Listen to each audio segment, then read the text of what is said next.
Lights of Mexico City don't shine this evening, but certainly the sun is shining over the capital of Mexico and one of the newest tracks to the RTA virtual motorsport calendar. The stadium section is packed, the walls are waiting, and after the chaos of round one, nobody really knows what's about to happen next. You're very welcome to Gantry TV. It's Tuesday, it's 9 p.m. and we're live from the Autódromo Hermanos Rodriguez on Gantry TV. Last week was survival. Drivers climbed into the indyNXT machinery for the first time and discovered very quickly that these cars demand precision, patience, and sometimes a bit of luck. But tonight, there are no excuses as we head to the Autódromo Hermanos Rodriguez in Mexico City. 4.304 kilometers, 2.674 miles, 17 turns at a race lap record of 117.774 from Valtteri Bottas back in the 2021 season. So this week, the fields arrives in Mexico with one round of experience under their belts, but this circuit punishes even the smallest mistake. Heavy braking zones into turn one, the unforgiving S's, and of course that legendary stadium section where one lapse in concentration can turn a good race into disaster in seconds. While other title races are coming to their conclusion around the world, here some drivers will be just hunting redemption and others proving that last week wasn't a fluke, as we look forward to hopefully what isn't going to be more carnage under sunny skies. So buckle up, the indyNXT cards are back, the drivers are on their edge, and round two is ready to go. This is the RTA Virtual Motorsport Championship live on Gantry TV. So my name is Kevin Galvin. I'm joined as ever by Evan Dalton. And Evan, this is a new track for us, the Autódromo Hermanos Rodriguez, just in case you didn't hear me the first time.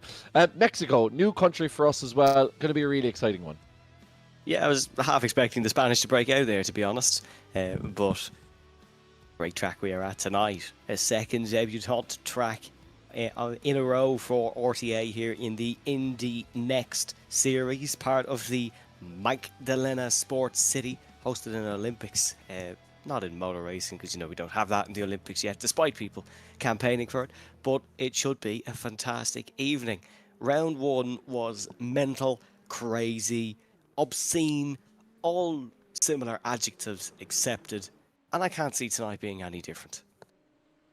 Now, we have some drivers who have joined us. Most drivers have joined us on the grid, but unfortunately, one in particular has decided to chicken out, having had a bad first-round experience. Peter McCann, who, funnily enough, didn't do that after Road Atlanta in the LMP2s all these years ago, but he's decided not to join us on the grid this evening because I think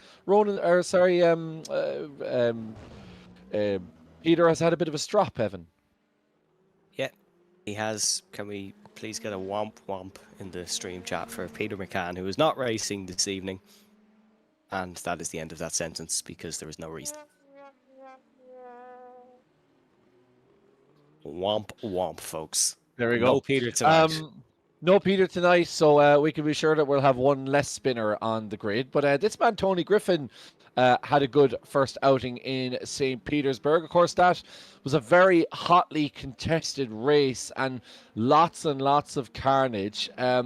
Eventually, Tony did take a race win over the course of the evening, but it sets us up for what's going to be a really interesting championship, because obviously a lot of these guys have...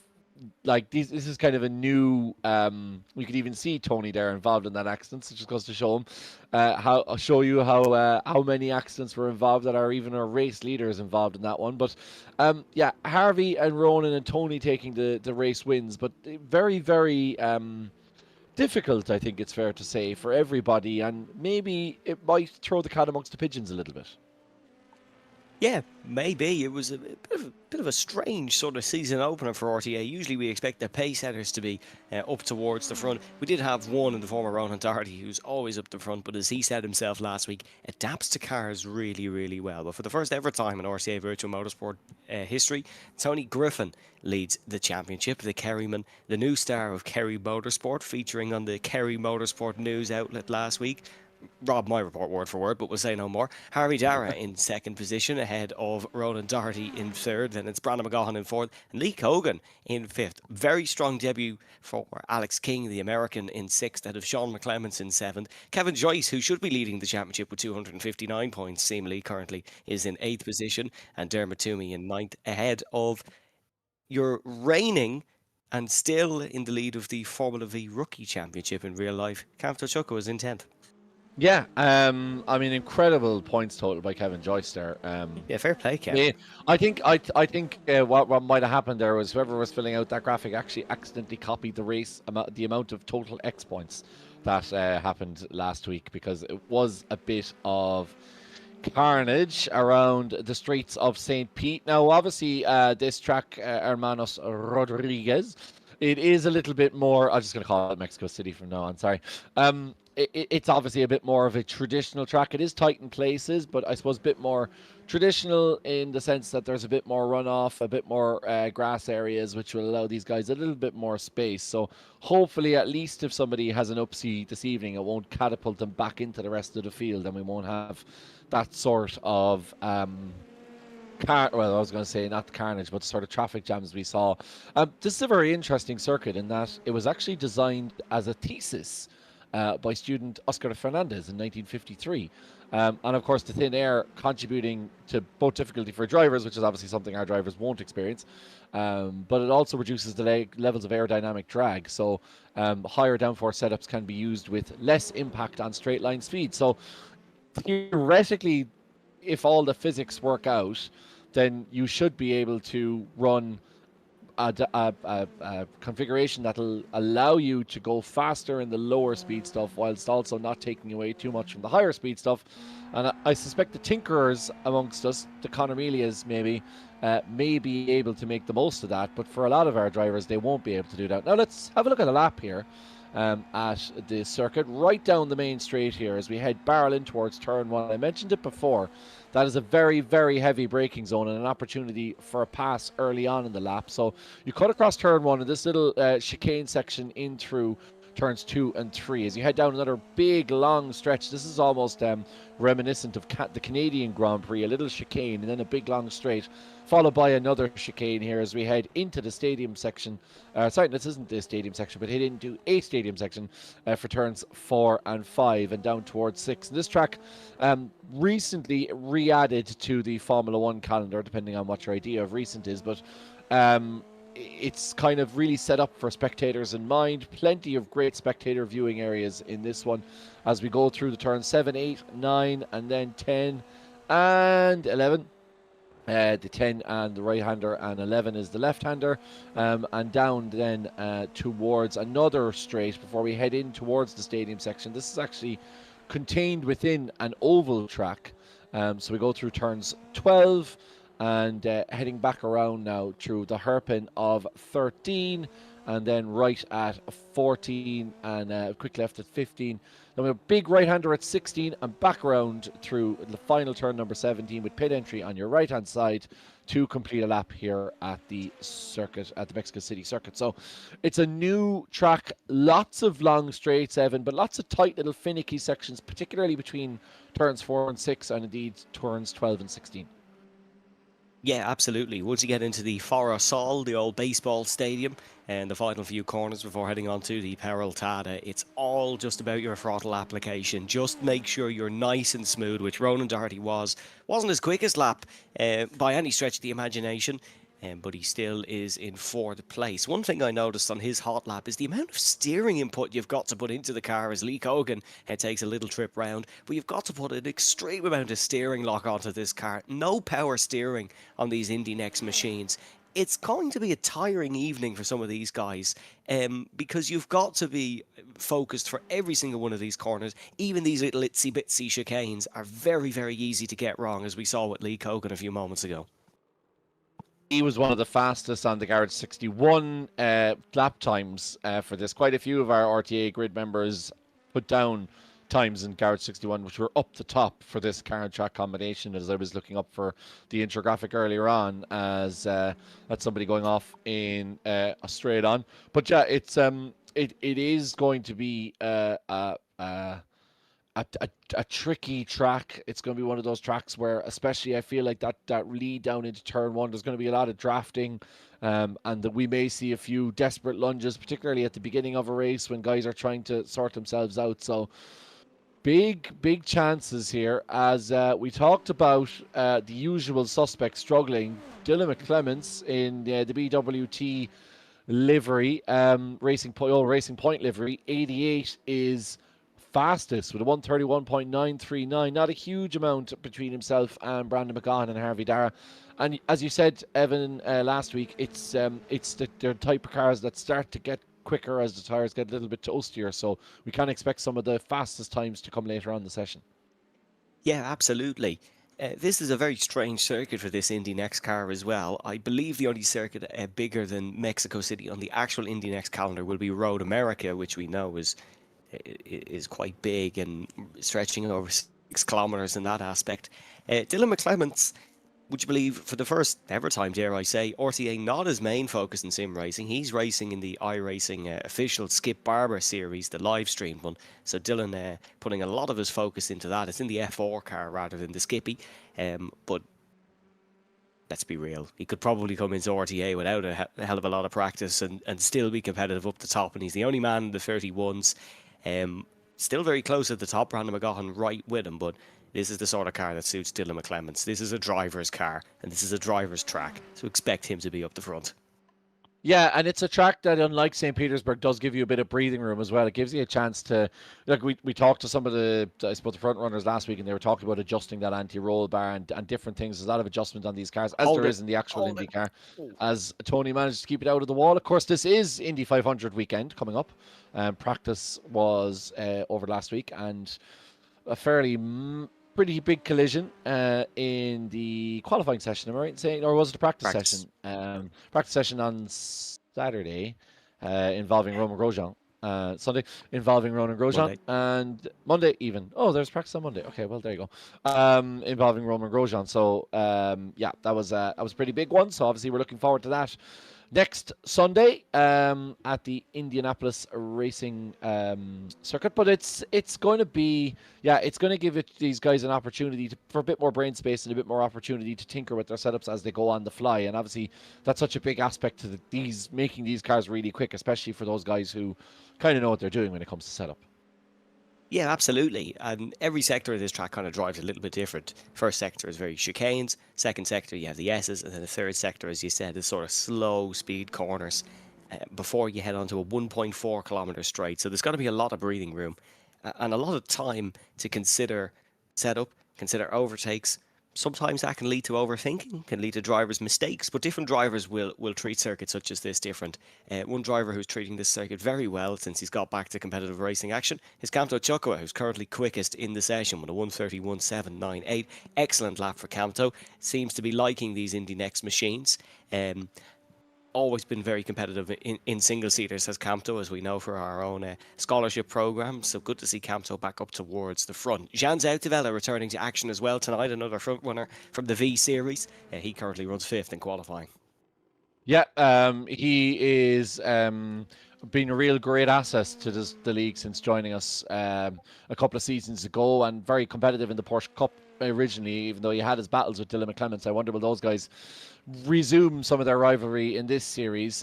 But yeah, I mean, if you look up and down, Tony Griffin a little bit off the pace. We're starting to see some of the more usual front runners, should I say, dare I say, make their way to the front. And I wonder, Evan, is that just because guys have had a little bit more time with the car? Obviously, last week was the first round of it, and St. Petersburg was a bit of a strange track, being a street circuit as well. So this is kind of the first, not the first time these guys have had a real opportunity at it, but I suppose they've had a good week's running, and I feel like everybody needed a bit of a break. So maybe some of those guys didn't really get the opportunity to get as much practice as they could do. And we saw even between the first and last races that incidents were down in the final race, and guys were starting to get their starting to kind of get their rhythm a little bit, I think, more. So I wonder, will we start to see that those usual front runners start to make their way back up again? Yeah, to be fair, it's a more normal circuit than St. Pete. a lot of drivers wouldn't have driven many street circuits. There's not a lot of them on the iRacing service, but it's a more normal circuit. One big thing is going to be that the drivers actually have an opportunity to get their tyres up to temperature. In St. Pete, we saw a lot of crashes very early on into a run on tyres, whether it be at the start of qualifying or just coming out of the pits, or maybe they had one incident and then another incident fairly quickly after coming out of the pit lane in the race. That was mostly down to cold tyres. You didn't get an opportunity to heat up your tyres. There's plenty of time to do so here in Mexico City. It's 20 degrees air temperature, 43 degrees track temperature. It's much warmer than it was in St. Pete. I believe Jordan set the lobby up to April or something, which is, it's not the warmest in Florida. Florida's Florida. It's still going to be warmer than Cork or Kildare, certainly. But the drivers have more of a chance to prepare their cars for going fast here. And that might be why we see the experienced drivers up to the front. The likes of Brandon McGaughan, the likes of Ronan Doherty, they know how to prepare a race car for a fast lap. Yeah, absolutely. They know exactly what they're doing. They know a lot more than I do, which is what I demonstrated earlier on. But yeah, this track, nice and toasty. This is kind of what we more expect, as you say, from these temperatures. Unfortunately, in Ireland, we're still absolutely freezing, despite the fact that we're well into the summer at this point. But that northerly wind persists, even though it does usually mean dry weather. But unfortunately today that didn't happen. And it was a cold wind, I suspect, Evan Dalton, that blew through the bowels of Croke Park on Sunday as well. I might know much it was in about Bishop's EasyNXT Court, cars. didn't see GAA, didn't watch it. Oh, okay, so it didn't Didn't happen, happen. basically. Yeah, okay, fair enough. No, I but to know be that fair, there's full credit to Westmeath, Dublin were shocking. This was like I only thought about it afterwards that it was the clash of my co-commentators, because obviously Jack Canan was at the game, being a Mullingar man. Convinced And, I accidentally met Jack Canan in Cork, by the way.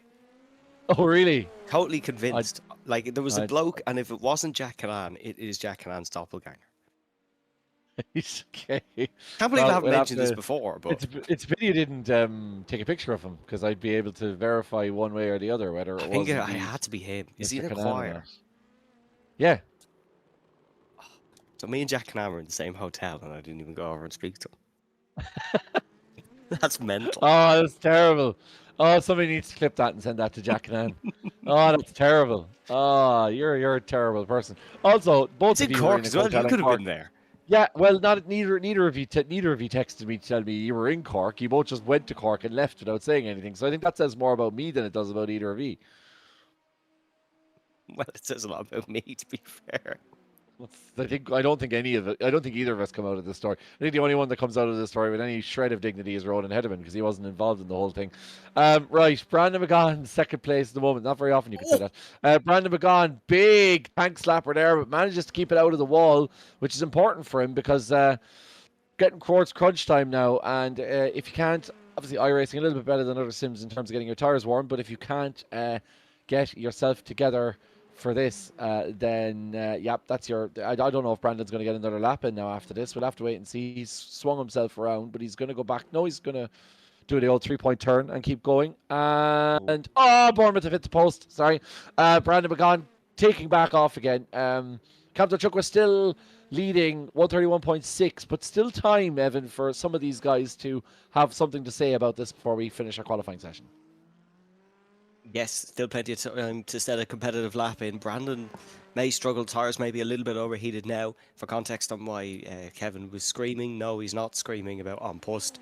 Or Man City are playing Bournemouth to decide the Premier League title for all our alternative sporting viewers. Sean Zouteveld very fast in the middle sector. That's the fastest anyone has gone in the second sector so far in this qualifying session. And this will be his last lap, and it won't be quicker.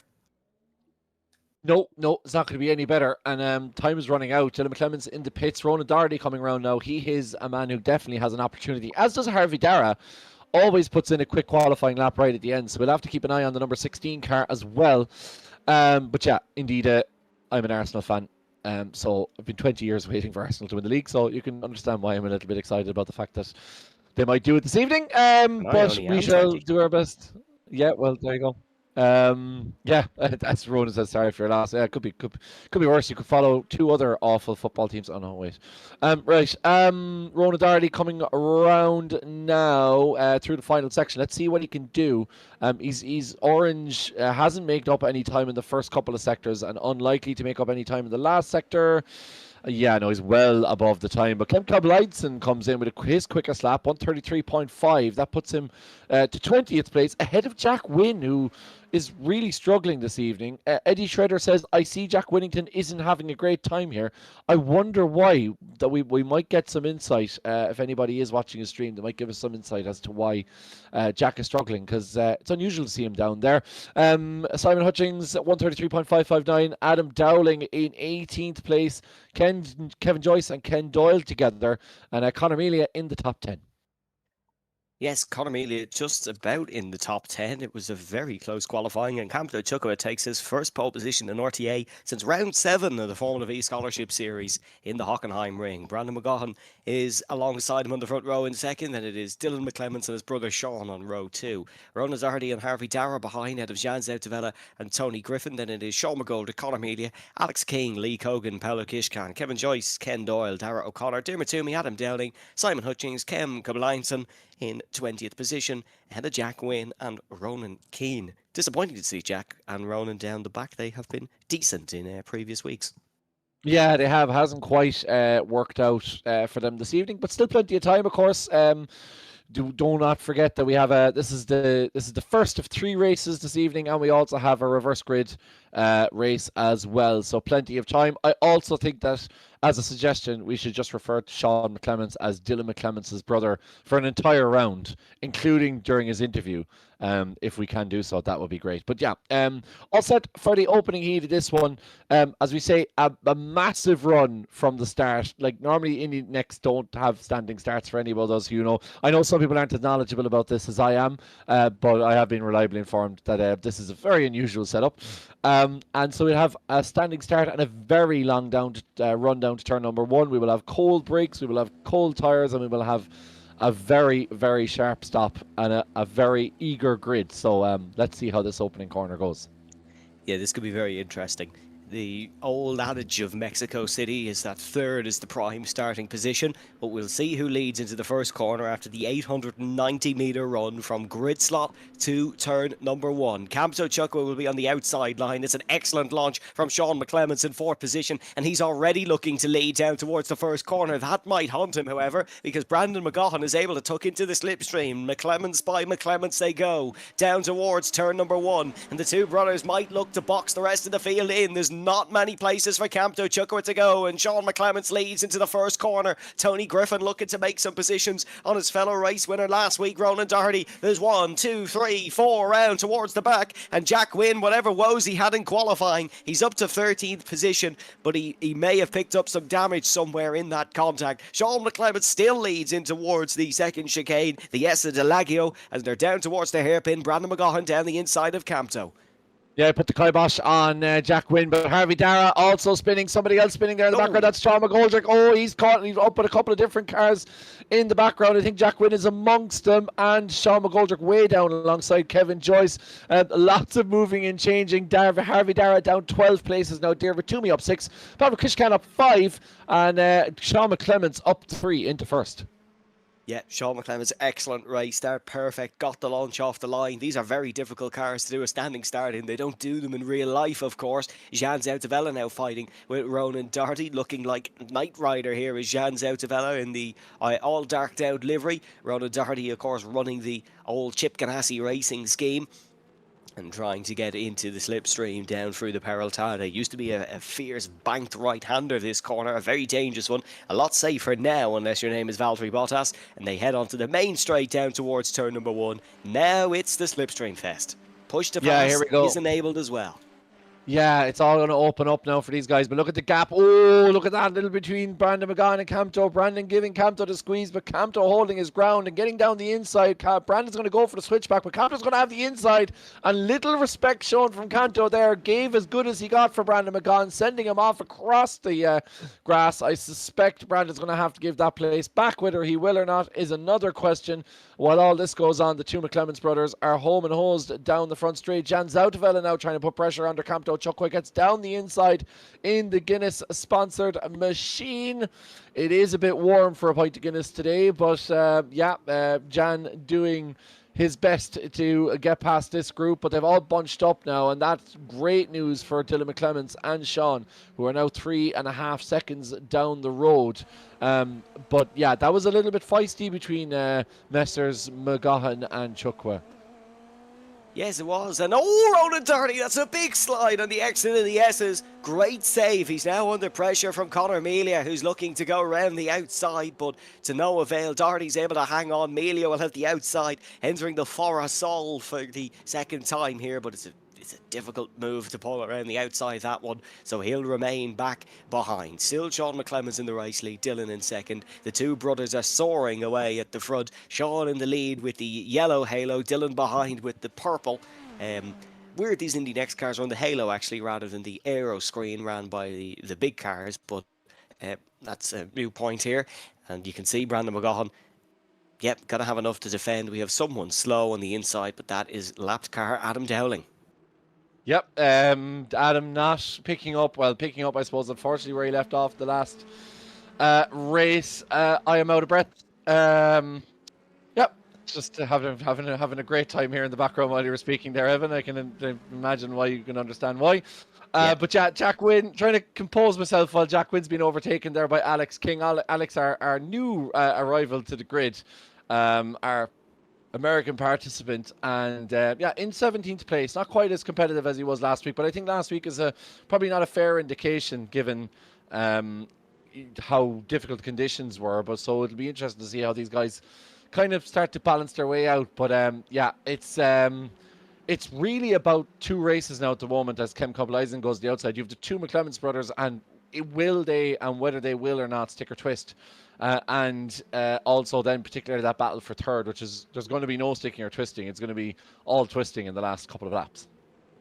Yes, absolutely. Congratulations, Kevin, as well. And you may enjoy the rest of the evening now in a more relaxed state as Arsenal are officially crowned Premier League champions. Oh, and that's Tony Griffin, who's run very wide, and that's Paolo Kishkan, who's on the inside here, and Paolo is able to get back up in front. Oh, there's almost contact between the two. That was close in the acceleration phase of the corner, and now they're going to be dicing all the way down the straight. Great start for Paolo in this one. He was up 5 positions before Tony Griffin was able to get past it. Look at the speed down the straight that what his feeder series machinery can produce. Late braking in towards turn number 1, and Tony Griffin is ahead of Lee Cogan now with Paolo down to 10th.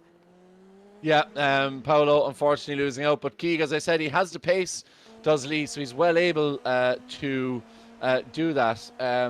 Yeah, there's a bit of a debate going on in the comments section as well. We'll get to that in a second as Paolo locks up his front left, goes straight on, and that'll allow Lee to go through pretty quickly as Tony Griffin, I think, bottomed out at the top of that curb and almost had a massive tank slapper, but managed to catch it again. But yeah, Brandon McGahan currently is the man in the lead. But yeah, it's El Tato says Brandon is going to get a penalty for sure. Eddie Schrader says it came back on and doesn't look like he gave the positions back. And then Jordan Kelly said as long as he clears the slowdown and didn't cause madness, it'll be fine. And then El Tato saying that Brandon came back on and blocked Campto on purpose. I'm not really sure if Brandon blocked Campto on purpose, but obviously Brandon had contact with Campto, forced him to go through the corner, and then he served the penalty as best he could. But it could be a moot point here as Brandon's got a little bit squirrely on the exit of turn number 17, and now Campto's going to have to run right down the main straight into turn number 1.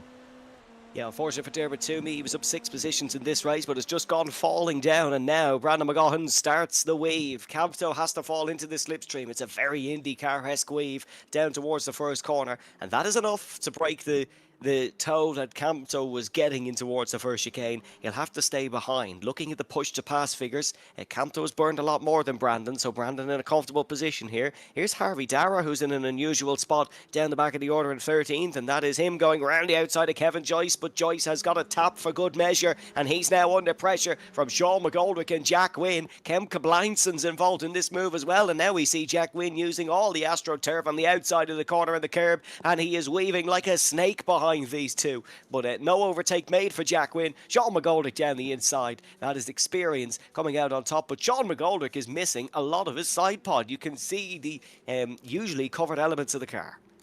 Yeah, there's definitely been a bit of damage and quite a bit of contact between these guys, which is what you want to see. You do want to see a bit of battling as well, and nice close racing as Jack Wins made his way back up. Jack struggled in qualifying. He's up 6 positions in fairness to him, and he is actually the biggest jumper alongside the Norwegian in front of him, Kem Kobleidsen, in the number 8 machine. As I say that, Jack has just overtaken Kem, so both had gone up 6 positions, but Jack is up 7 places now and getting to grips a little bit, I think, with this track and car combination. Perhaps Jack just didn't get the practice that he would have liked going into this evening's race. As you can have a look there on the graphic on your left-hand side, you can see the push-to-pass numbers. Dylan McClements is quite a bit larger than his brother Sean. Obviously, has had the benefit of the toe all the way through. I wonder, will younger brother pip older brother with the push to pass later on? Sean is also using a bit of his, or will they work together? These guys tend to be they tend to play pretty nice, in fairness, it must be said. So Dylan may decide to give his brother the benefit of having been in the lead over through the course of the race. But yeah, looking at that battle further back, Brandon has quite a significant push to pass advantage over Camto and Jan as well. So if we get into the later stages and we are heading down the main straight, then that extra 11% or 11 seconds, should I say, of push to pass may be enough to keep Brandon in the lead, but that will be left to be seen. We're going to be heading into the final lap here now at the opening heat of the second round of the RTA Virtual Motorsport indyNXT Series 2026, and it's Harvey Dara down the inside of Kevin Joyce, but Kevin doing well to get ahead of him. Kevin started in 14th place, and he's up 2 places as well. So that's good stuff. But yeah, I mean, very interesting opening race. Bit of contact, bit of controversy, but thankfully not the same carnage that we had last week. A big mistake by Brandon there, entering towards the stadium section, went all the way off the circuit and bounced back over the curb, and now Camto Chukwa might tuck into the slipstream here. Sean and Dylan up the front. The two brothers usually behave out on track, Schumacher-esque rather than Grant and Phil Mitchell in terms of their battles, but Camto is in the slipstream and just too far behind. The toe is not that powerful here in Mexico City by the looks of things, and Brandon with a lot of push to pass might be able to that pay off as well. This is the final lap of the race here, so if you want to make an overtake, you've got to make it stick now. Dylan McClements is 0.3 of a second behind, but I imagine a reckless lunge is not on the cards for one of the free team Didier members here as they enter down towards the hairpin. There was no podium last time out for Dylan, so Sean is the leader of the two in the championship, but it's round 2, so championship position isn't commonly thought about here, but by the looks of things, it's going to be a formation finish for the two.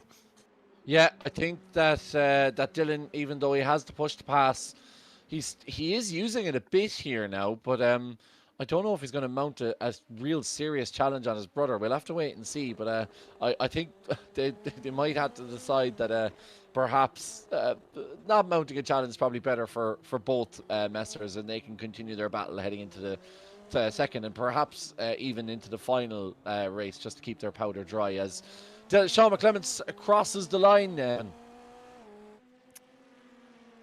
As yep, across the line comes Sean McClements. I thought Brandon went off there, but he weaves his way to the finish. Kens Brandon, where is he? I think he's just dropped off the timing tower there as we're looking at a fight here. Harvey Dara and Kevin Joyce as Lee Cogan comes across the line in 8th. Yeah, there was a move on there into the final sector for Dylan if he wanted it. So that was team orders between the two. Only 2 points between first and second in the championship, so still a great finish for both. But Sean is marked as the race winner. Let's have a look at this Country TV replay then. Yeah, I wonder is. Yeah, I wondered. It looks like yeah, may have been technical issues for Brandon. I was wondering, did he rack up instant limits or something? And had he been disqualified from the race? But no, I think it might have just been a computer issue. So unfortunately, Brandon crashing out in the way that we don't usually see, but at least it's a little bit more of a safe way to crash out of a race, as Derby Toomey shows what can happen when you crash out in the other way, missing not only a front wing but most of his front tires as well. And yeah, so that is the results of the opening race. We're going to have a very quick turnaround to race 2, so take us through the results there, Evan. Sean McClements takes the win. Dylan McClements in second. Brandon McGaughan in third. And all Antrim podium once again. Camto Chukwa in fourth. Then there was Jan Zoutavella, Ronan Doherty, Conor Melia, Tony Griffin, Lee Cogan, Kevin Joyce, Harvey Dara, Dara O'Connor, Jack Wynne, Simon Hutchings, Sean McGoldrick, Kemka Blinson, Ken Doyle, Dermot Toomey, Paolo Kishkan. And unfortunately, 2 laps down is Adam Dowling ahead of Alex King and Ronan Keane. Yeah, Ronan really having a race to forget. And unfortunately for Alex King, he was up around the shake, and then I mentioned his name, and then he DNF. So unfortunately, that strikes again. We have a smaller field this evening. Of course, Peter McCann, again, one of those who decided to throw a strop and not join us this evening. So shame on you, Peter. But it does open the opportunity for others to get a good drive. And yeah, I'm not sure if Peter's sponsors will appreciate that, but info at earntiles.ie. Yeah, the relationship shattered between Peter and Aaron Tiles, but it's an all McClement's front row here, and Brandon stalled it on the grid. That's a very rare mistake for the LMP3 driver, and now down towards the first corner. Brandon McGaughan is falling down the grid like a stone, and he will continue to do so until the braking zone of the first corner. Dylan McClement's on the inside, Sean McClement's on the outside. Whoever gets through turn number 1 cleanly, you imagine, will lead them through, and it is Camto Chukwa and Jan Zoutavella side by side, and that is Camto Chukwa in the Audi livery, who is not able to get in front just yet, and he's side by side with his Formula V scholarship rival Camto Chukwa, looking for the move down around the outside, I should say. Jan on the inside. Is he going to box him off? Here it is, contact between the two, and Ronan Doherty's looking to get through as well. Campto's clobbered into the side of Doherty, but they both remain in a straight line. Yeah, I think that's fortunate for not just Ronan Doherty, but also Camto Chukwa. I think Camto could have ended up with 15 penalty points against him had Ronan Doherty's car not righted himself over the course of that, because Camto was never going to make that corner with the line that he had. Let's have a look at the replay here. Thanks to Mondello Park and indeed Bois Motorsport for that. This is Jack Wynne battling, and Jack tried to come across the back of Pavlo Kishkan in the old Williams livery. Jack arrives on the scene. He gets a bump from the back. I think that's Adam Dowling hitting him in the Renault livery. And Jack, unfortunately, that one. And we see another driver off there in the background as well. That could be Conor Mealy, I think, who's down 10 places. Harvey Dara, Dermot Toomey, my apologies. Conor Mealy is down 11 places. Harvey Dara as well is out. He's in the pit lane after contact. So another one of our front runners, along with Brandon McGaughan, who, Evan, as you said, such an uncharacteristic mistake from the 89 car. Yeah, very uncharacteristic. Very rare we see that from the Ballycastle man, as here is Alex King and Simon Hutchings side by side into the first corner. Alex King a lot later on the brakes. He's a lot braver on the stop pedal. And that's as textbook as you're probably going to get in an indyNXT car. Great move for Alex King to put himself up to 15th position. But they run in opposite order at the front. Dylan leads Sean, and then Jan Zoutavella in third. But again, this is looking like it could be a titanic battle for the final spot on the rostrum. Yeah, no, it looks like it could be a really, really good battle once again. But it's the McClements brothers who have the first 2 places sewn up once again. 1.4 seconds between Sean and Jan Zoutavella. Really dominating here, Evan, and the two of these lads, we know how quick they can be, and particularly obviously in open wheelers when it comes to Sean McClements. So Sean had the first run, Dylan has the second run, and it's going to be very, very difficult for any of these guys to challenge both the 88 and the 47 Team DDR cars. Yeah, it is, and when they're running together at the front, they're very hard to dismantle, because like catching them is one thing, overtaking is another, and it's unlikely they will catch even, let alone overtake. We're looking at the Norwegian Kemka Blinson, who is trying to battle with Alex King, and I tell you what, Alex King, he was in 15th when we watched him pull off that move on Simon Hutchings. He's now up to 13th and chasing Dara O'Connor. This is not a bad showing from King so far here in this one, and he is working his way up the order. He's up 8 positions since his starting spot on the field, so a great start for King. Yeah, 8 positions is no mean feat, and in a great spot here for 13th. Of course, the top 8 are reversed, ladies and gentlemen. We do remind you, if you haven't joined us before, and if you haven't, thank you very much for joining us. I do promise I'm a little bit more engaged than I'm used to. We'll have a look at the instant here involving Sean McClements, should I say. as Sean cuts across the curb there and clips another curb. Oh And no, ooh, gets a that bump. looks like he got a slowdown. Yeah, sorry, it's the car in front gets the slowdown. So Sean cutting too much out of that curb and slowing down, and that allows his brother to overtake. So that's what happened there. A reminder, if you haven't joined us, first race is set from the qualifying. Second race is set from the positions from race number 1. And then the third race is the top 8 gets reversed. So at the moment, Kevin Joyce provisionally is in pole position for our final race, with Tony Griffin second, Brandon McGahan third, etc., etc. So that is where we go, and we will see. We will see where we end up, but it is certainly the McClemens brothers who are really putting their best foot forward as Kemco Blinson almost hits the Tech Pro on the outside, and that'll open up the door for Conor Melia, who's doing somewhat of a retribution drive. He was down 11 places. He's now down 8 places, Conor, and I think Conor overall pace should be higher than a lot of the guys around him, so he should be able to make up some of those positions before the end of this one. Yeah, that's exactly what Connor wanted to do. That's a big move down the inside there from Alex King once again, and he's going to try go around. Oh, that's a cracker move from Alex King. Ken Doyle, as clean as ever, lead space on the outside. Had a bit of a howler in race number 1, did Ken Doyle, but he is usually squeaky clean, and we can see it on that occasion once again. He's actually blinking a little bit there, so the Wi-Fi mightn't be the greatest, but the racing certainly is between these two. That was textbook from Conor Melia, though, on Kemco Blinds, and exactly what he would have wanted. Just make him run very wide and sweep up his inside. Unfortunately, he's probably getting some flashbacks to his Formula V outings this year, being slow on the straight, Conor, as he was sucked up by Jack Wynne, who is now attacking the Dubliner. But this is Lee Cogan we're looking at, who is attacking Kevin Joyce for the crucial 8th place, which of course is the reverse grid pole position for race 3. Yeah, I just mentioned it earlier, and it does give an opportunity for some of the guys who maybe not bang on the pace of the front runners, but get an opportunity to show their pace in the final race. So that'll give him an opportunity to maybe attack these guys. Sean McClemens up the front. He's got the position back from Dylan. Not quite sure how that happened. We might get an opportunity to look at that. Did Dylan make a mistake? But swapping places, these two back and forth as we're around about just over a third of the way into this race, and Jan Zoutevella is starting to make progress here on these. He was 1.4 seconds back. He's now 0.8 of a seconds back. And I suspect these little micro mistakes from these two brothers are starting holding each other up. They're kind of stumbling over each other. Yeah, a little bit. It's kind of the point in the race now where you let the quicker driver lead. Jan's almost within the slipstream. He's almost within a comfortable distance to be in the slipstream. Sean and Dylan got to sort it out, and whoever's quicker should be the one leading. Now, how do you decide that out? Because they're both lapping within 1/10 of a second of each other consistently. But Dylan just looks a little bit more comfortable at the top.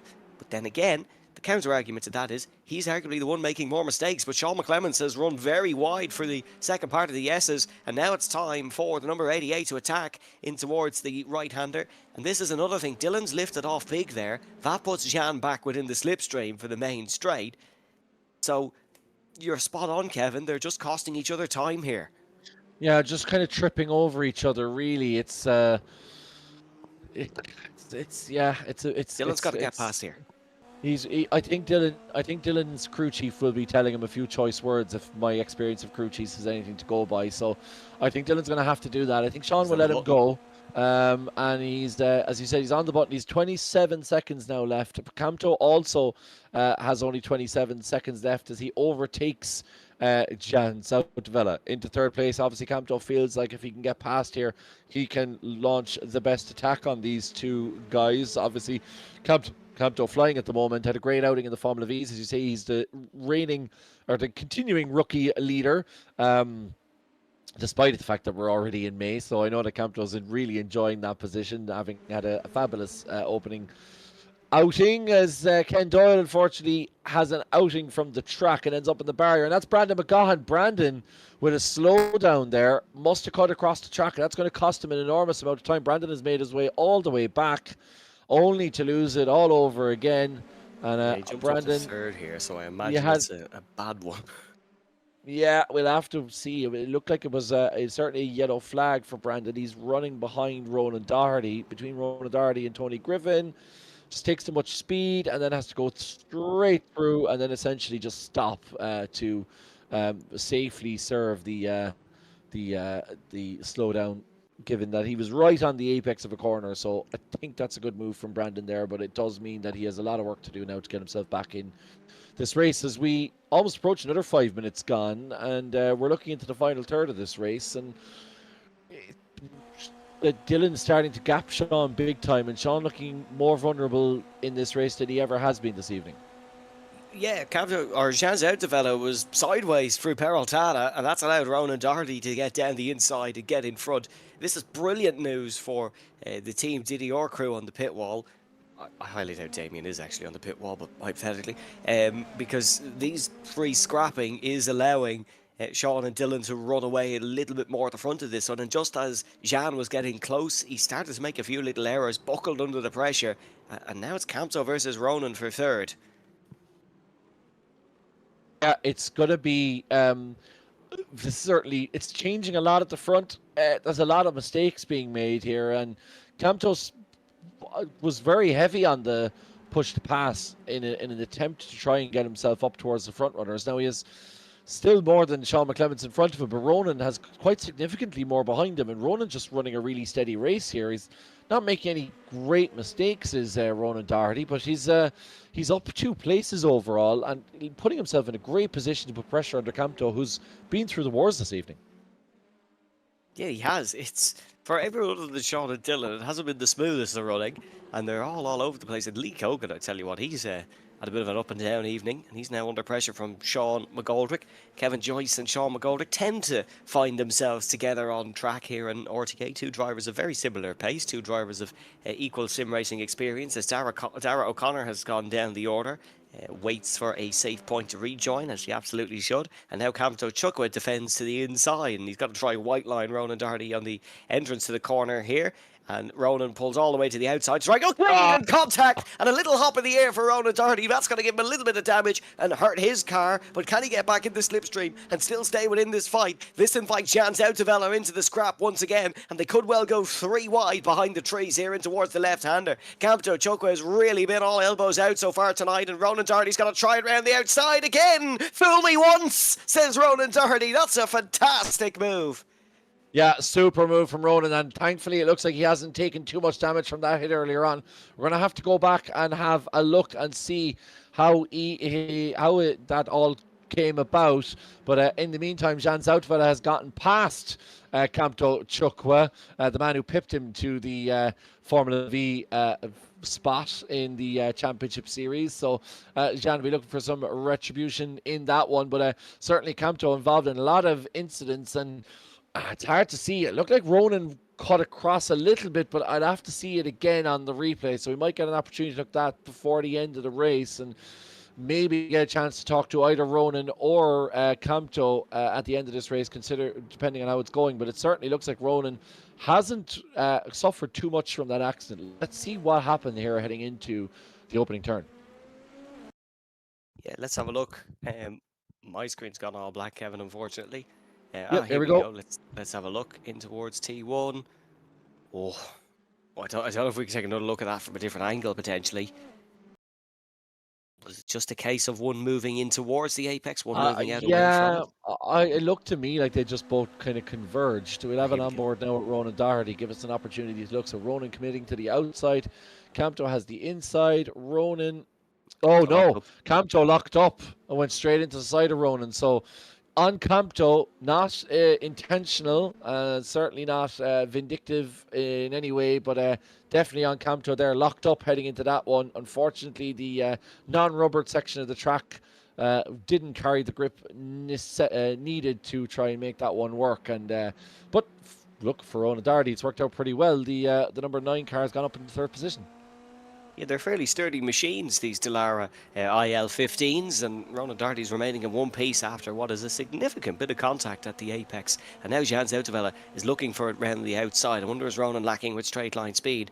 Ronan has 6 more seconds pushed to pass, and Ronan Doherty's run wide! It's a lock-up of similar proportions to what Campto produced. Jean Zautavella sneaks through, and now Chuckwa and Doherty are side by side once again for the Forest Soul. It's a former baseball stadium, but this is certainly not a home run for Ronan Doherty, as that is 2 positions lost in 3 corners. Yeah, I was afraid it was going to be hit by pitcher there when the two of them came together, but thankfully, both of them avoiding it, and a safe certainly in that way. But that has now allowed Tony Griffin to make the most of it, and he's had a run. He passes Campto, he passes Ronan. Is he going to get the move run down the outside? Yes, he is. The number 14 DHL Cheeky. machine, absolutely sending it round the outside and into 4th position. Yeah, that's cheeky from Tony. He was taking possession of what is his, but Ronan Doherty, the Dunloy man, has something else to say about it. Tony's got to run him wide here, surely, but Ronan will have the inside for the next corner. He loves a move around the outside, does Ronan Doherty, and all his experience is paying dividends in a situation such like this. He's battled like this in V's, Fords, and on the sim, and he's out wheeling Tony Griffin and Campto Chuckwa here, and this is a real showing of class on the last lap here in Mexico City. Griffin now under pressure from Campto Chuckwa. The 2 sim racers fighting their way through the S's section, and it's all going to come down to the right-hander on the entrance into the baseball stadium, which is Campto's real best opportunity. But crucially, Tony saved a little bit of his push to pass, and that extra 50 brake horsepower is going to send him through and remain in 5th position. Dylan McClements is going to take his first win of the Indy next season. His brother will come home behind him in 2nd as they have a role reversal in the 2nd heat here in Mexico City. Yeah, that was about as cool and tasty as a bowl of sour cream in Mexico City, as Ronan Doherty really showed off all of his experience there in that 3-way battle to just get past Tony Griffin and then make himself wide enough as possible to edge out Campto Chuckwa. But superb battling right up and down here, and plenty of mistakes as well. Ronan Doherty had his own. That's Jack Wynn, unfortunately, heading into the wall on the inside, but plenty of mistakes as well. These guys still finding it difficult on the brakes. But nonetheless, it is Jean Zautavella who profits most from it, finishing in 3rd position. A great run from Jean in the 21 car, followed by Ronan, then Tony, then Campto, and then Kevin Joyce slipping into 7th place ahead of Brandon McCann. What an interesting race. What an exciting race here at the Autódromo Hermanos Rodriguez. We will hear from your podium placers in a couple of moments, but first to run you through your race results. Dylan McClements takes the win, ahead of Sean McClements in 2nd and Jean Zautavella in 3rd. Ronan Doherty in 4th ahead of Tony Griffin, Campto Chuckwa, Kevin Joyce, and crucially in 8th it's Brandon McCaughan who will start on reverse grid pole position. And it's Lee Cogan in 9th in the Aries Autosport ahead of Sean McGoldrick, Alex King, Conor Melia, Ken Doyle, Simon Hutchings, Dara O'Connor, Jack Wynn, Kem Kablinson, Dermot Toomey, Harvey Dara, and Adam Dowling in 20th position, once again unfortunately ahead of Paolo Kishkan and Ronan Keane. Let's hear from your race winner then, Dylan McClements. Dylan, congratulations. First win of the season. Is it safe to say Mexico is treating you a little bit better than Florida? Yeah, especially with the lack of practice last week, but I still felt the pace was there. I was just getting quite unlucky, and I'm getting quite used to the grips of this car, and I'm quite enjoying it compared to the Porsche Cup. Yourself and Sean have been running at the front for the first 2 races, but more specifically in race number 2, when you're sat behind Sean, but you have the quicker pace, is it a case of sorting it out amongst yourselves, or are you going for the overtake in the same way you'd go for on any other driver? Well, in the first race, I didn't seem like I had much advantage, so I just stayed behind. And then the second race, actually, I was going to try pull a gap whenever we took Sean again and hope we come with me. But it's hard with the dirty air because you don't really know how fast or if you're faster. And it's quite hard for us to communicate because I'm not in the same Discord call as him, so we're gonna just weave about. And into heat 3, one disadvantage, I suppose, of running at the front for the whole evening is you haven't really got experience battling other cars. What do you expect? It's got to be tough, I would say, because suppose everyone's quite close and it's a very long race. The tires will be raiding, but hopefully I'll stay out of trouble and get on the podium again. Dylan, best of luck for the 3rd heat. Cheers. And good to hear from one McClements, and now the arguably harder to understand one joining Kevin. So great to be joined by Dylan McClements' brother. Dylan McClements' brother, tell us the battle between you guys. You kind of held it together a little bit better in the opening race, but a few mistakes from both of you were kind of tripping over each other and maybe opened the door for Jan Zoutveld a little bit there. Yeah, a wee bit. First race was actually handed enough. Now, to be fair, the lads made a mistake behind, and me and Dylan just sort of worked together. Second race, yeah, Dylan got a slow down, kind of a bit jammed back in with the slipstream. So I knew Dylan had pace. The pace he has around that last section of the track is just unreal. Like, I don't know how he's doing it. We looked at the data, and me and him's fairly even everywhere else. And once we get to that back section, he just takes off. I don't know how he's doing it. So I kind of knew that and let him by, and we just kind of worked together. He kind of kept me in the toe down the straight to pull the gap, and sure we took it from there, and it worked out for us. And Dylan McClements' brother, your brother told us that you aren't on the same Discord call this evening. We often talk about potentially some rift in the McClements household. Is there a reason why you're not in the same comms tonight? Oh no, I am. I'm just not speaking whatsoever. To be fair, That's unlike you. I know, yeah. That's a It's first.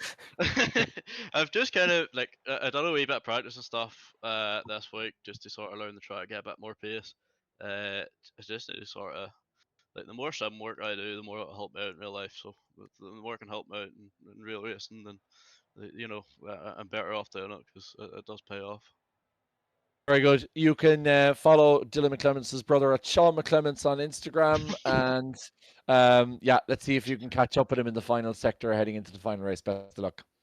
Hopefully, cheers, Kevin. Right, that was, of course, Sean McClements, Dylan McClements' brother. I know you appreciated that. We probably don't have time to speak to Jan Zoutveld, but hopefully we'll have an opportunity to talk to him ahead of the after the final race. Yeah, we can't really rush Jean in the same fashion that we rush Sean, because Jean would think we're rude, where Sean just thinks we're being necessary. So, unfortunately, I don't have anything else to say. Brandon McGaughan is on reverse grid pole position. Kevin Joyce alongside him on the front row. Is it finally time for Brandon to right some wrongs of this evening, Kevin?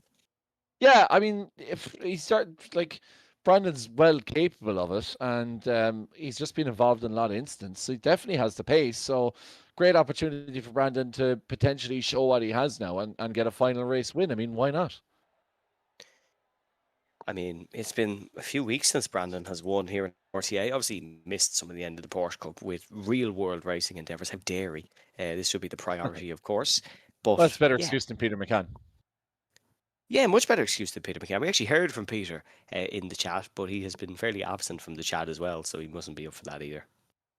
Yeah, well, not as absent from the chat as he had from the race, unfortunately. But here are the people who did decide to show up this evening and start for our final heat of the round 2 of the RTA indyNXT Championship. Brandon McGaughan on pole, Kevin Joyce alongside him, then it's Cam Chukwueze, Tony Griffin, Ronan Doherty, Jan Zoutveld, Sean McClements, and Dylan McClements. Behind them, then we've Lee Cogan, Sean McGoldrick, Alex King, and Conor Melia on row number 6.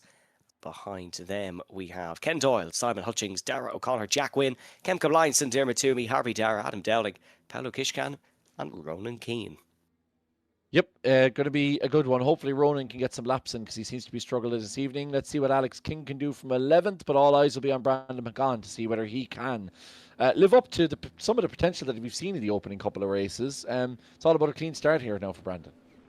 Yeah, absolutely. Got to get off the line well as a 150,000 max capacity crowd awaits here in Mexico City for the start of the final race as we go racing, and McClements has round off the line. We've spoke about rare mistakes this evening, but that is as fiction as they come. Whoa! Look at Kevin Joyce trying to make it 4 wide into the first corner, but Ronan Doherty and Captain Chukwueze make contact for the second time. It's the other one that goes into the air. It's pandemonium in the Mexican hills. God, Kevin Joyce comes together, and that's Sean McClemens into the barrier after contact between Ronan and Kevin Joyce. Kevin tried to borrow from his namesake Estra going on the grass in the opening one. Then Ronan Doherty, Campto Chukwa, and Sean McClements going into the barrier from that. Dylan McClements being swapped around. Brandon McGann has a 2.4 second lead ahead of Tony Griffin, who's battling with Jan Zoutevella. We're 58 seconds into this last race, folks. And while last week it was carnage at the beginning of the opening race, it's carnage at the beginning of the final race here as we move south of the border. As Ronan Doherty's clipped Conor Melia. Oh, that's a horrid incident, and Conor is that's oh so unlucky. Ronan spun heading through the S's. Conor's got away with it without damage, hopefully, but he has dropped down the order. Tony Griffin was in second as well, and he's dropped down the order. And look at this, for Brandon McGann, Jan Zoutevella and Sean McGoldrick, it's a case of while all others around you are losing their heads, you keep yours. The front runners are gone from this one. Sean, Ronan and Dylan, Team DDR's star-studded lineup has been wiped out on the first lap. Yeah, Kevin Joyce going into the pit lane. He's missing his front wing. Sean McClements has a meatball. That's him out of the race. Adam Dowling also out of the race straight away once again. Very disappointing for Adam. Just can't get anything going on the sim at the moment. Jack Wynn up into 7th position. Harvey Dara in 6th. And Alex King finds himself in 5th place. Alex is up 6 places. Harvey Dara up 13 places. And the man you're watching now at the head of that train up 9 places, Jack Wynn. So the door's open now, Evan, for some of these drivers who've been struggling tonight to finish off on a high. Yes, it is the perfect opportunity for points. Ronan Doherty continues on, as Dylan does as well. And I was going to say there might be a chance in this one, but nope. That's spinning around for Ronan. Yeah, no, not great for Ronan. I think this final race, I think it's time to hang up the boots, in which he does, I think, and he'll be back to fight another day in the final race. But very disappointing for the number 58 target machine, because he's just had an absolute nightmare there, as Ken Doyle being overtaken by Simon Hutchings. Simon into 8th now at the moment. And Jan Zoutevella, Brandon had an issue. Brandon seems to be jumping in and out of our screen. I don't know if Brandon has had another disconnect or not, because it looks like Jan Zoutevella has crossed the line. Nope, Brandon is back again. No, so he's still there. Brandon having some internet issues. He is popping in and out. That's not from our side, but obviously Brandon ended up having a PC crash in the opening race. So it's something that he's going to have to keep an eye on. But Dylan McClements having spun out, he finds himself back up in 12th position and only 4 places back from where he started in 8th. There's a touch of the Monaco 96s with this, where no one seems to want to get out in front. As Simon Hutchings side by side with Lee Cogan. Simon, who accused Lee of robbing his colour scheme. Well, unfortunately, he's robbed his ninth place off him as well, as Lee Cogan remains in front. Dylan McClements is still in the fight here as well. He's now side by side with Dara O'Connor, and that's Campto behind as well. So Campto, no matter what happens this evening, still remaining behind Dylan McClements. Such a strange error off the line for Dylan. These indyNXT are a horrible car for standing starts, and unfortunately we've seen the impact of that once again. But this is Campto Chugwa who are on board with, as our superior overlord Rob Parks in the chat saying race 3 is the Wild West. Well, more specifically, he said race 3 is the Wild Wester, but we'll leave you off with that one, Rob. In fairness, I know. Well, I won't go there, but yeah. This is why Campto, I'm your favourite, Rob. Yeah, exactly. Yeah, but yeah, Campto making his way back now against Dara O'Connor, and Campto, we wise have a wide berth here because Dara has struggled a little bit so far. But yeah, it's such a strange race. It's so strange to have so many of these front runners gone so early, and we talked about Brandon McGann needing to put his best foot forward, but really Brandon, all he has to do now is run relatively consistent lap times. I mean, he knows that he has the pace over Jean if he needs it, I suspect, because he has been running up the front so far. So it is pretty disappointing. For Dylan, though, it presents an opportunity because most of the real front runners that Dylan's been battling with are out of this one. Like Campto's in the rear view mirror, as is his Team DDR teammates, including Sean McClements and Ronan Doherty, who says that's a stinker from me, my fault for the Campto one, and then had damage and spun. So thanks to Ronan for coming back in the chat, letting us know what happened.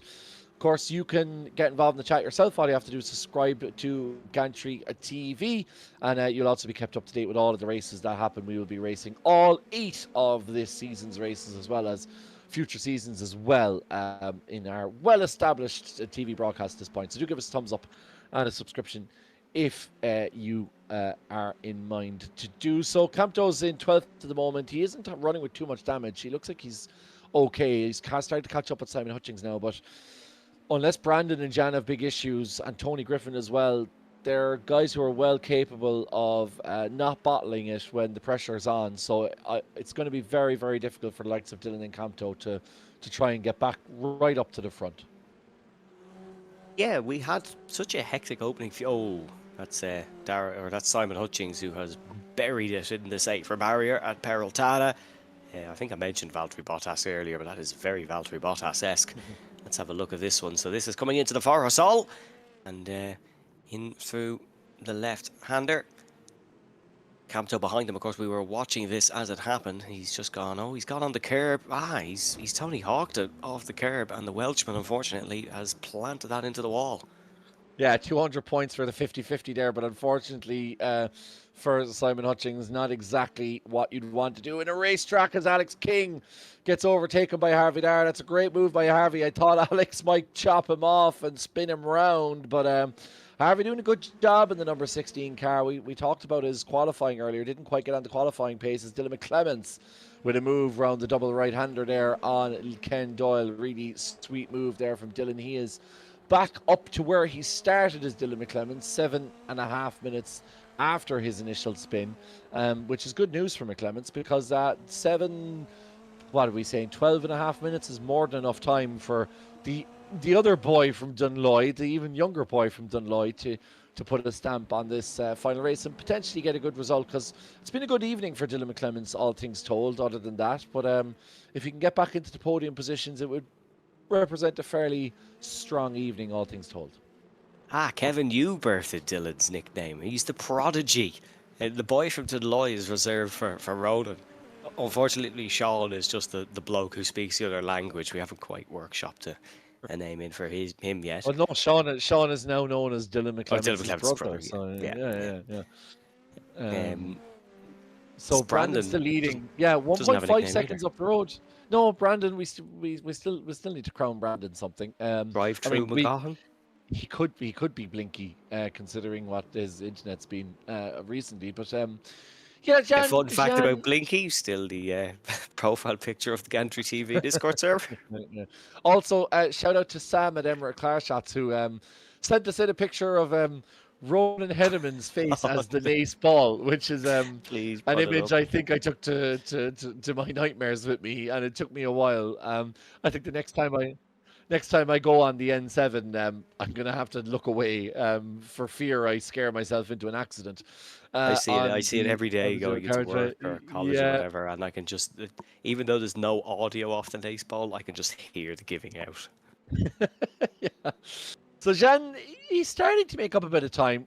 We might be able to have a look in a second at the comparative lap times to see how Jan is doing, but he's 8/10 now on Brandon. I wonder did Brandon make a little mistake? He's on the push to pass as Brandon, as is Jan, as is Tony Griffin, as Campto continues to make his way up in that Audi livery.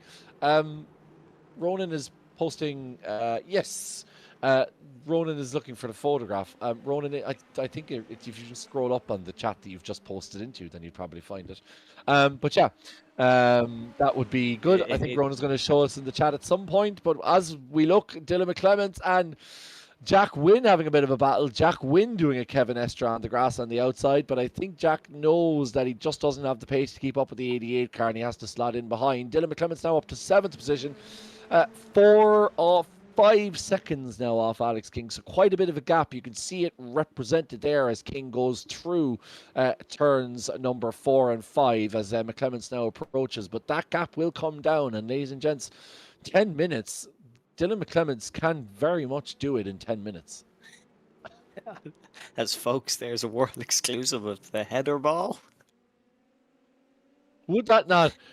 Like, I once That's again not even. apologise to like any of our American or international viewers who have no idea what's going on. And also, the incredible AI image. Just keep that photo up there just for a second, Ronan, if you don't mind.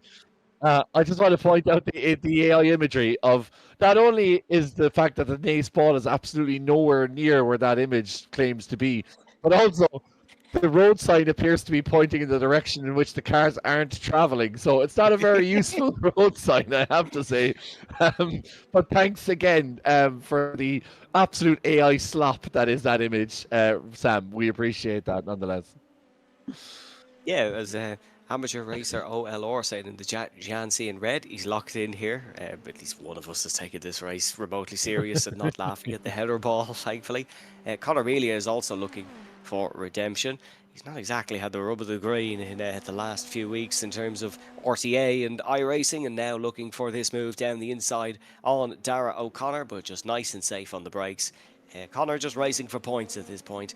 So he's going to stay behind for the time being. But a lot of moves on the grass on the outside. I think we need to get, those baby on board stickers, but just stick it to the back of the cars for babies first NLS. Maybe we could put it on the back of Peter McCann's car for the next round. Just get rid of the first NLS bit. Just baby. Well, no, just baby on board, considering his lack of participation this evening. Right, chance out, fella. Peter, please. Thanks. Yeah, I don't have to see Peter as often as you do, so I can get away with this. Let's have a look, if we can, at the comparative lap times. We talked about Jean being locked in here, and he's making up a couple of tenths of a second every single lap. So, Jean, I think, has a reasonable chance.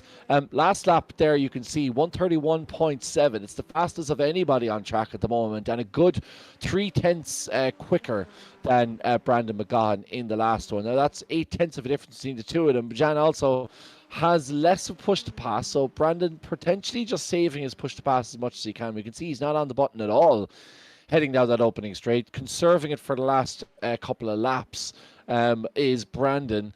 I know you talked in the opening race, Evan, about third being the best place to start on the race grid. So it just goes to show you that even if Jan overtakes Brandon, if Brandon has that amount to push to pass going into the final lap, it's going to be very difficult for Jan to defend against him going down the main straight. Yeah, it is. And these indyNXT cars, 2 litre inline 450 horsepower. But once you activate that push to pass button, you get an extra 50. And that is quite significant here at Mexico City, because 54% of the lap is at full throttle, which is quite a lot to have an extra little bit of horsepower for. But of course, the engines are decreased here as well because of the high altitude of the circuit. So you're not really getting your full power down the straight anyways. It's similar at the Autódromo José Carlos Pache, Interlagos in Brazil as well. So Brandon's extra push to pass is going to be really crucial here. But Jean is starting to churn in the race leader, and he's putting in some very fast lap times. For comparison, on the last lap, it was actually Brandon quicker, quite ironically, but the rest of the laps, Jean has been doing quite well. The gap is, Jean's gone off, hasn't he? Oh yes, he has. Me. Oh wow, what timing from the 21 car. Oh, we saw it on the timing table. I was keeping an eye on it, and I noticed that the gap was starting to fall, and then I just see Tony Griffin nip in ahead of him. We'll have a look at what happened to Jean, but unfortunately, that's, I think, Jean's plan for a driver of the day out the window. If you do have any other suggestions, we'd like to hear them, as let's see what happened to our Dutch contingent. Yep, so he's coming through the stadium once again, and that's such an easy mistake to make. So easy, but unfortunately crucial. Yeah, soul destroying, and Jan spinning out in front of the Heineken signs, which is kind of cruelly ironic for the Dutchman, the only Dutchman in the series to spin out in the middle of a Heineken advertised section. But yeah, we do want to hear about your driver of the day suggestions, as Tony Griffin gets it wrong on the outside. That's going to open up the door for Jan on the inside to make the move. He does, as does Alex King. And I wonder, will Alex potentially be a shout for a driver of the day? Let's hear your shouts. Get him in the chat for the last couple of minutes. Tony Griffin at the 5th position. Yeah, I like this Alex King shout, although someone else who could be a driver of the day shout is the man in 2nd position. Harvey Dara is up 17 places here in race number 3. Absolutely incredible. He is under pressure from Sean McGoldrick here, but the Northern Irish kart racer is putting on a show. Well, yeah, absolutely. That makes one Northern Irish driver putting on a show, because Ronan Doherty has nominated his own race 3 as driver of the day. Fair play to Ronan. Thank you I very think much that for that. reminds me of when we all voted Mazepin for driver of the day. Yeah, yeah, exactly. Yeah. For what, 5 weeks in a row until the F1 finally got rid of it for a while. But yeah, Kemchuk battling with Dylan McClements. These two guys had a great ding-dong battle right through the Formula V series, and now that we're back in the single-seaters, they're back at it again. Camto getting through this time, but this is a corner where Camto's seen plenty of contact so far this evening, comes to the inside, just blocks off Dylan, doesn't give him an option to get through, and Dylan is following with intent. As we come back with Jan Zoutervella, as we said, into 4th position, but a good gap between himself and Sean McGoldrick. P2 now is pretty much out of the question, and certainly Harvey Dara, a great shout for that, as you said, up 17 places. Jack Wynne, he's up 7 places after that overtake on Lee Cogan. Great move from Jack, who struggled in the opening race, but has really started to click with this car a little bit in this final 2 races. Yeah, absolutely. And Jack Wynne doing a great job in 9th. If you'd like to hear more about Jack Wynne's life and his life within sim racing, you can at Gamerfest this weekend, of course, our sponsors here in RTA Virtual Motorsport. More about that later, all the same, as Jean Zoutervella under pressure from Tony Griffin here. I like the fact that since Tony's put on the Alex Palou livery, he has just become exceptional. As we ride on board with him now, Tony needs to bind a button to clean his visor. Yeah, yes, there you go. Nice clear view now as we head down towards the main straight again. And Tony Griffin. Sorry. Well, he might see clearly, but he has absolutely zero push to pass. So he's a bit of a sitting duck here as Tony Griffin for Alex King, especially going into the last couple of laps. Alex still has 19 seconds left. Jan ahead of him has 8. So Alex may be looking to mount a late push here and get himself into the top 5, if at all possible. Once again, driver of the day nominations, we're looking for them. We know you're out in the chat, so let us know what you think as we head towards the final laps here. Tony Griffin in 5th position. It's been a good evening for Tony Griffin. I feel like our standards are raising for the Kerry-based number 14 car. So a good evening for Tony. Not an exceptional evening, but a good evening nonetheless. Yeah, I suppose it's a bit like Kerry in football, isn't it? Like when they don't win the All-Ireland, it's a disappointing year. I don't think we're quite at that level with Tony Griffin, but certainly the results have picked up massively since when Tony first joined RTA. Middle of the Porsche Cup season, something just clicked, and Tony is starting to drive the wheels off his race car. We're on board with Lee Cogan now, right behind Jack Wynne. And Jack Wynne, look, the evening started out terrible for Jack. It's picked up significantly, and I think he'd be happy enough with 9th. Yeah, and Jack's the kind of guy that, as he locks up there the front right, that's going to invite Lee Cogan to do it. No, Jack holds on to it, so thankfully, Evan, your blushes are spared. But that does invite Ken Doyle and Dara O'Connor back into the mix. But yeah, I like Jack's the kind of guy that he knows that he's not going to be absolutely hammering at the front of the grid all the time, and he enjoys the battles. He's getting a great right ding-dong battle from Lee Cogan at the moment, so Jack's going to be enjoying that as we take the white flag, and Lee overtakes him around the outside. He just has to push to pass, and look now at this number 26 car. I thought Lee might use a little bit more push to pass there, Evan. He's a little bit conservative, and not that he knows it, but he had a sitting duck there in the shape of Jack Wynne, but because Lee didn't use more of the push to pass, he unfortunately didn't get past, and that might be enough for Jack to hold on to the position if he can keep the car in the middle of the track. As Lee, a very deep move there into that one. He's going to hold on the inside, but he's going to be badly out of shape. It's going to allow Ken back in, but he's going to hold up Ken, and once again, that's good news for Jack Wynne. That gap starting to open now between P9 and P10. Yeah, absolutely, and it's the last lap of the race, so you should absolutely just burn all the push to pass into the first corner, because overtaking opportunities are slim around Mexico, despite the nice Hofan's pace. But this man got in front, led from the front, and did what Brandon McGaughan has done best. He dominated in a single-seater, and Brandon McGaughan takes his first win of the RTA indyNXT series up across the line. Harvey Dara with a monster effort to finish in second, 17 positions gained, and he comes home to keep the points ticking. Then it's Sean McGoldrick in third, and unfortunately for Jean Zoutervella, it will be fourth. Yeah, that's really disappointing for Jan because he had a great final race, but unfortunately that error over the top of the curb cost him dearly. But yeah, some great results there. Alex King, as you say, up 5 places. Jack Wynn up 7 places. Harvey Dar up 17. And Sean McGoldrick up 7 places into P3 as well.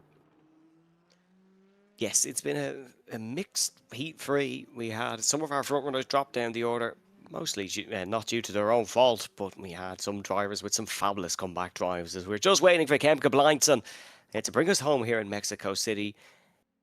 A decent evening of racing in RTA. Heat 3 maybe didn't live up to the billing, but Heat 1 and 2 were crackers.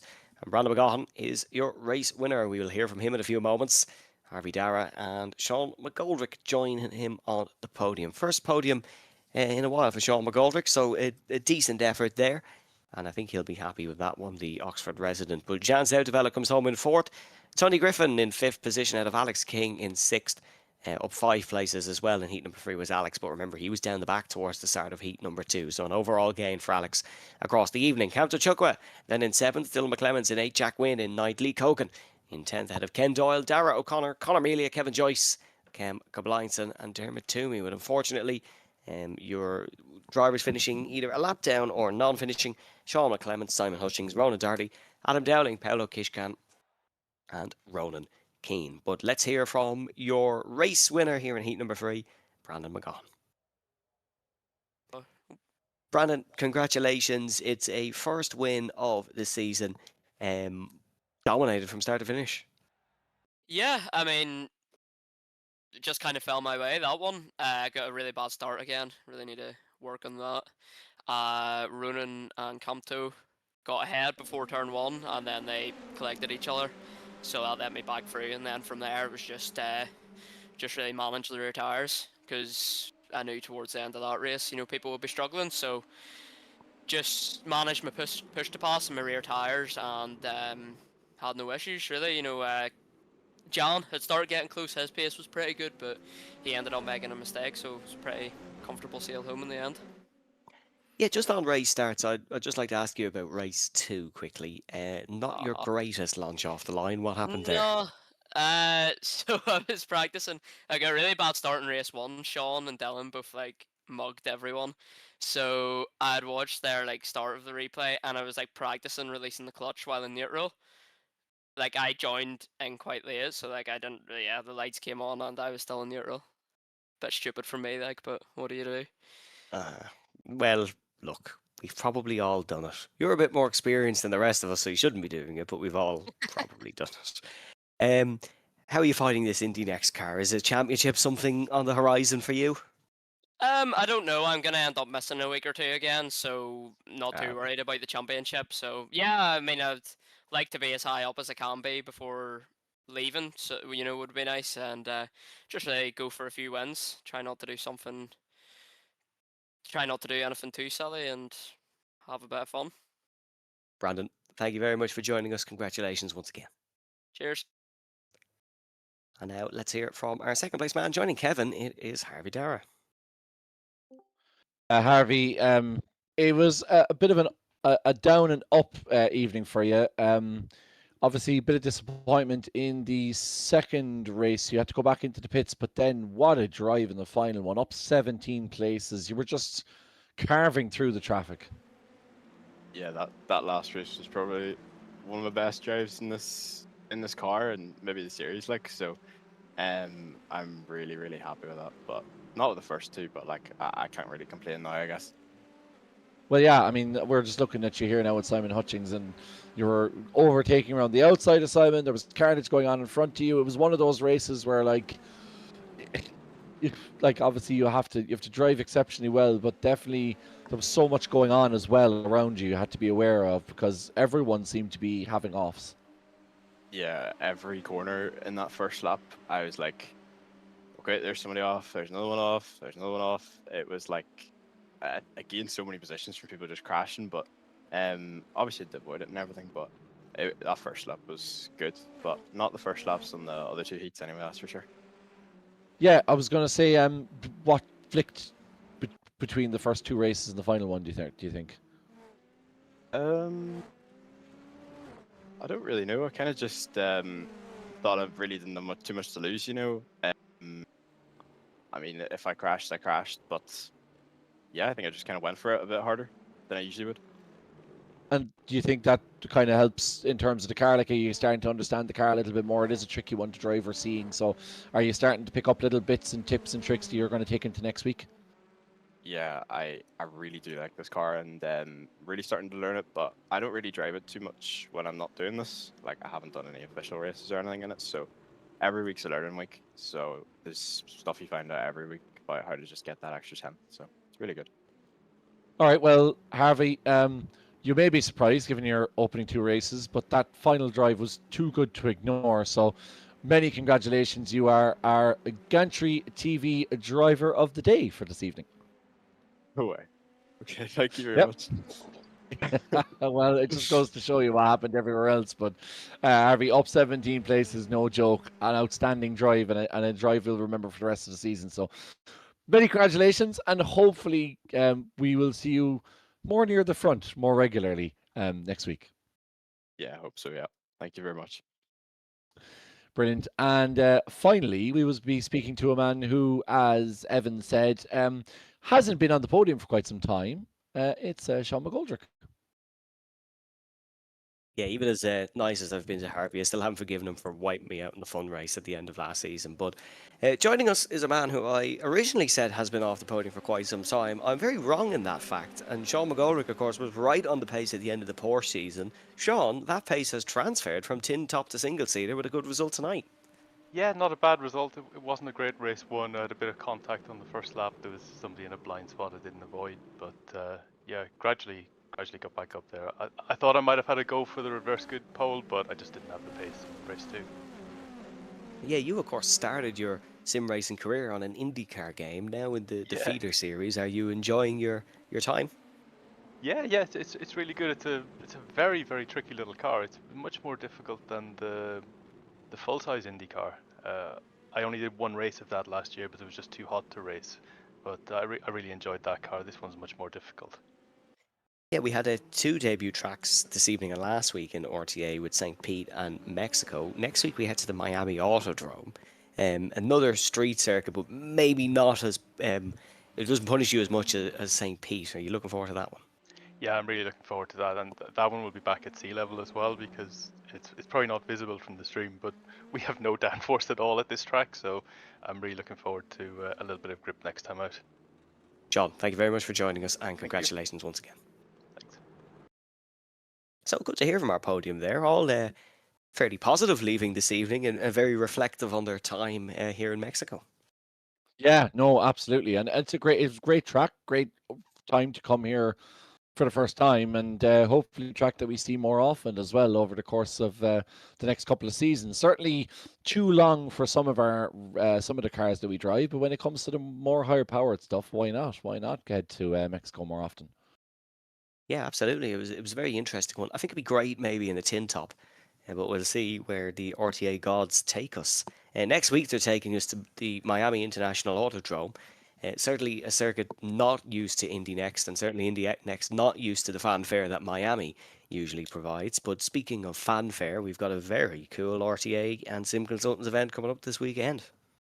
Yeah, Gamerfest at the RDS, and it's going to be, you're talking about celebrities when we're talking about at Miami. We're going to have a few of our own celebrities at Gamerfest as well, along with our Johnny Hollywood's Formula V car, which will be its own celebrity in its own right. So 23rd, 24th of May at the RDS in Dublin. Get yourself down to it. Our great partners, particularly when it came to the Formula V Scholarship Series.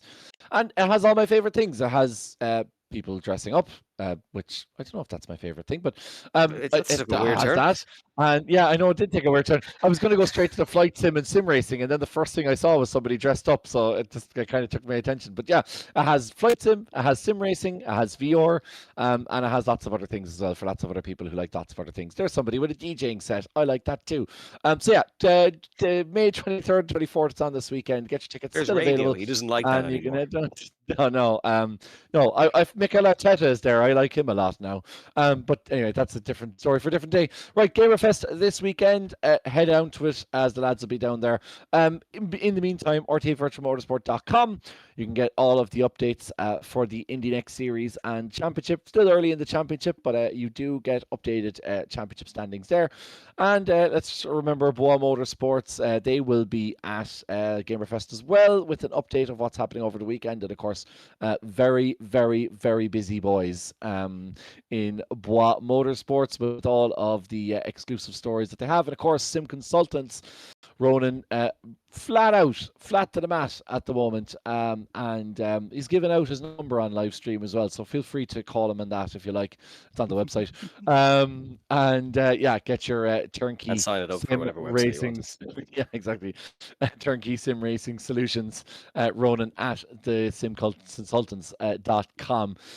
Right, I'm going to go away and have a beer because it's been a great night for me, and a great night for a lot of other drivers here. Let's not forget we're off to Miami, back north, probably as high a Hispanic population as Mexico City, but certainly lots of glamour for this one, and a new track again for RTA. So we're really looking forward to that. Do join us next week. Until then, have a great weekend. I'm going to enjoy Arsenal picking up the Premier League title.